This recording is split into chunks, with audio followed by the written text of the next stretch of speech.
person you're trying to get back doesn't exist anymore. When I was 17, I met I met the most beautiful girl I'd ever seen. I knew the second I saw her, it was different. At the time, I didn't know what that meant to me, but I know now. After I saw this girl, I did the normal thing any teenager would do, and I added her on Snapchat. And I immediately sent her some really stupid pickup line, like any stupid 17-year-old would. I forget exactly what she said, but it wasn't much, and then that was kind of that. I think I got left unopened or something like that.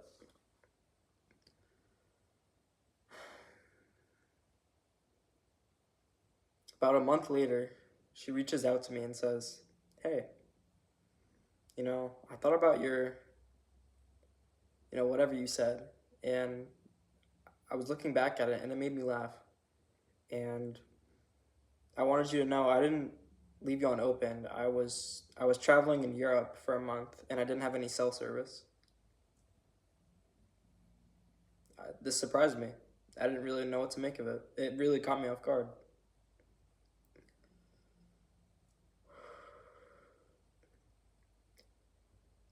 We get to talking a little bit more that night, and she's even better than I could have possibly imagined. She was the most easy person to talk to. It was it was unlike anything I'd ever experienced before.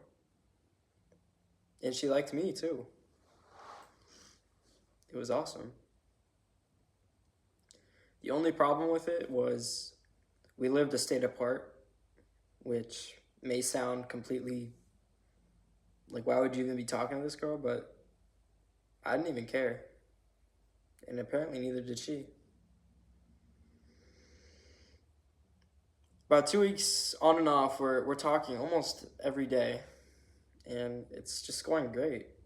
It's honestly great. I'm a very introverted person, and even I couldn't put the phone down to stop texting her, and I've never had that before.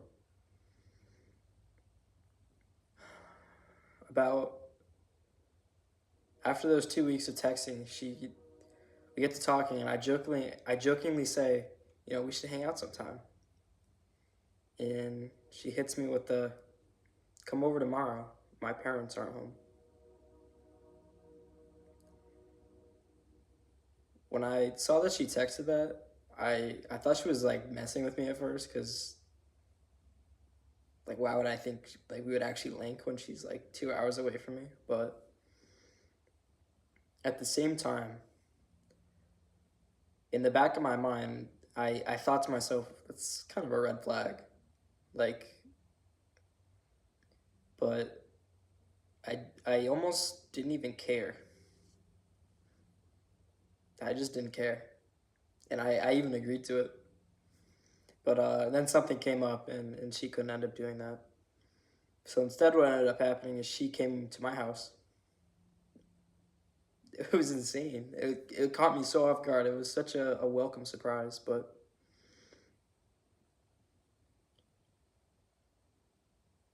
the next 24 hours with that girl, yes, 24 hours, was amazing. She came over, and it was actually like super awkward at first. It's kind of funny, but because I was super inexperienced, but it's funny looking back on it, and she thought it was too. But we get to talking, and eventually we just get like really comfortable because we've been around each other for a few hours, and then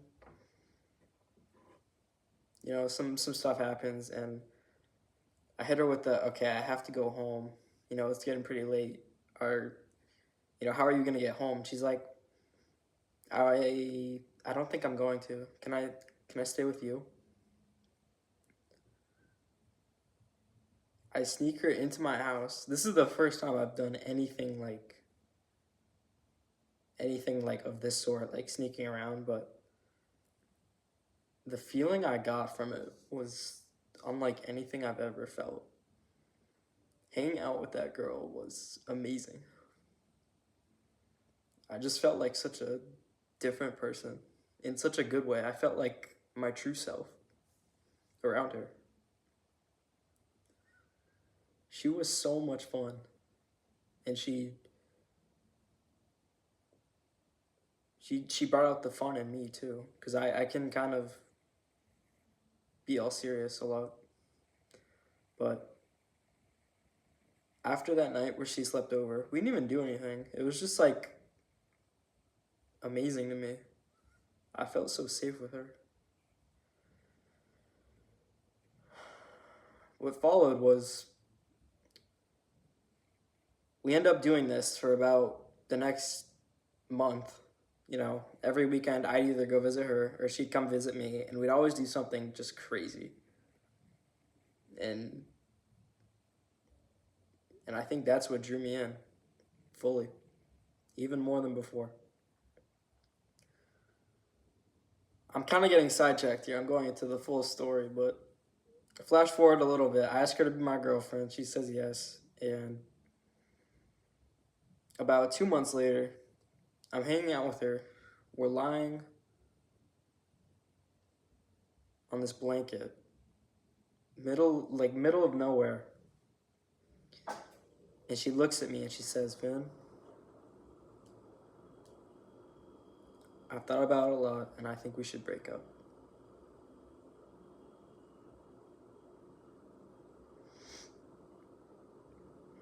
That is the most blindsided I've ever been. I didn't even respond for like 2 minutes, and she didn't say anything either. We just looked at each other. It felt like hours. All I said was, why? She said, I really don't want to do this, but I'm going to be studying abroad for a year, and I don't want to do long distance. I said, that was it? She said, yes. At this point, she's like completely sobbing, like completely sobbing, and told me if it was any other way, you know, we'd still be together, and I believed her. I actually believed her.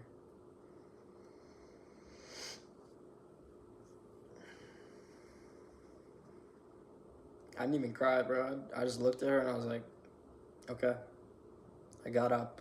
I left. I drove 2 hours home. 2 hours home in silence. She was blowing up my phone. I blocked her. I didn't block her. I think I unadded her on everything as I was driving. A few days later, you know, after thinking it over a lot, I got this. I really wanted to talk to her again, you know, because I was so blindsided initially that I couldn't give it any thought. But now I could. So, probably not the best move on my end, but I sent that girl probably a 500 word text. Yeah, it's not good, but I felt like everything I said needed to be said, and I wish I could have said it in person. I mean, when we were in person, I pulled out all the stops to try and get us to stay together. I was full on begging, bro. And looking back, the one good thing about this that I can take away from it is, well, from that initial part, is I put everything. That is the most vulnerable I have ever been in my life by a mile. By a mile. Was when she broke up with me and I was trying to get her to stay or think of something else. I pulled out all the stops. And honestly, I don't regret that at all. So after I sent her that 500 word text, she sends me probably like not the same amount, but another very long paragraph, but basically saying, she stands by what she did and wishes me the best. And that was that, you know? And in the back of my mind, I could never really get over her because I just, I held on to the fact that she didn't want to break up because she said that. About 7 months later, towards the very end of my school year, the people around me honestly got so sick of me constantly like talking about it and like mentioning it, and they're like, dude, you gotta reach out to her and say something. And I'm a firm believer in like, if you break up with someone, like, don't talk to them again. Like, it's just gonna make it worse. But I didn't care. And after like a few weeks of everyone at school, I tell them my story. They're like, dude, you should reach out to her. What if she feels the same way? What if she regrets it? And it was honestly like, it was so weird. Like, the entire school was like rooting for me. Like, they all believed that, like, hearing my story and hearing that I could make this right. I could get her back. And we could get this like storybook ending.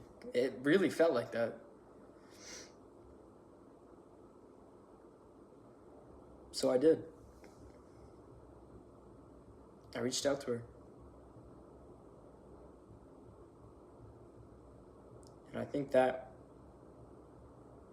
was where everything really went wrong.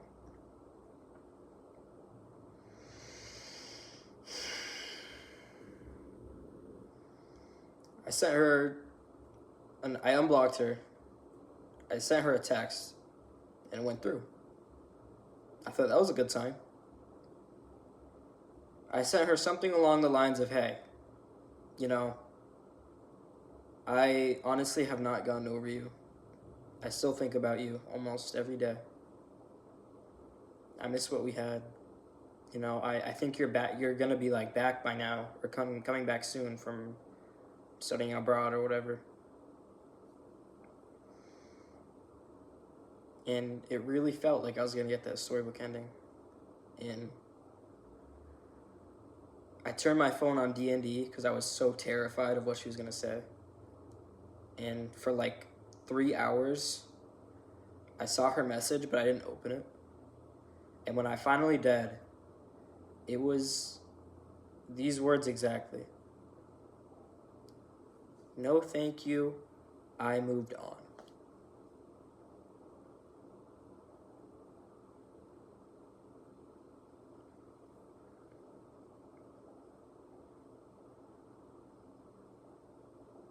That was it.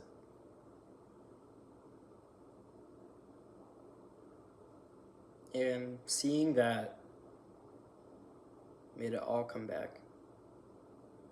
Because for those 7 months we were apart, I still held on to this idea that, she didn't actually want to break up. It was just because she was doing this other thing. But nope. And I think that is what really screwed me. That time we spent apart where she moved on and I didn't, because I was still holding on to the idea of her when I should have seen it coming. I should have read between the lines and saw that coming. And that's not even the worst part. I unblocked her on Instagram. I checked that. I saw she had a few recent posts with a new boyfriend. Which, like, that's fair, That's fine. That's what I expected after that brief response. But then the other thing was we had a mutual friend who went to my school. And that's like sort of how we met. But I saw him like at some event forget what it was. And he comes up to me, he's like, "Yo, dude, I heard you texted her name." And I was like, "Oh, really? She talked to you about it?" And she's like, he was like, "Yeah, she got so pissed because her boyfriend saw it."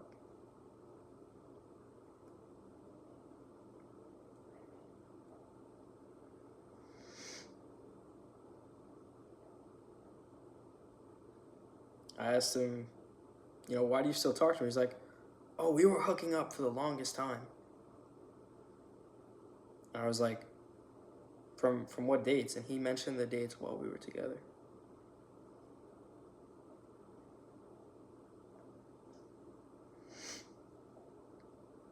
And to think, for those 7 months, I held that girl up on such a high pedestal, only for it to get torn down and for her to not even care. One thing she said to me when she was breaking up with me is, I think you should look at us as like a fun while it lasted kind of thing. And I think that speaks volumes, because that's all it was. Temporary fun to her. Meanwhile, I held her up on this pedestal. I thought I was going to marry this girl.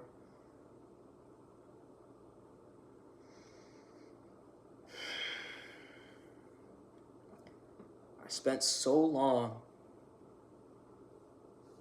on the idea of this perfect girl that I was too blind to see anything else.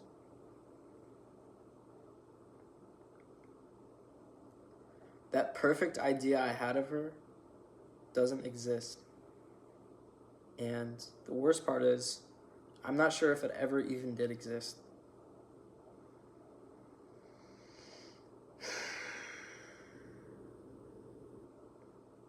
You can't hold on to that idea of them, because like it or not, it's over. Shit happens.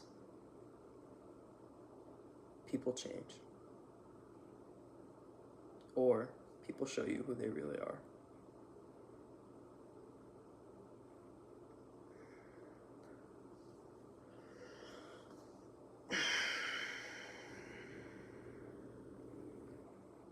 I think the worst part about it is I still hold her up to that pedestal, even today, 2.5 years later.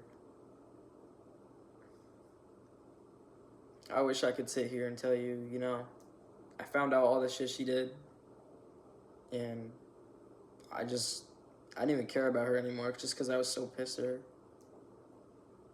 And I tried to tell myself that for months, but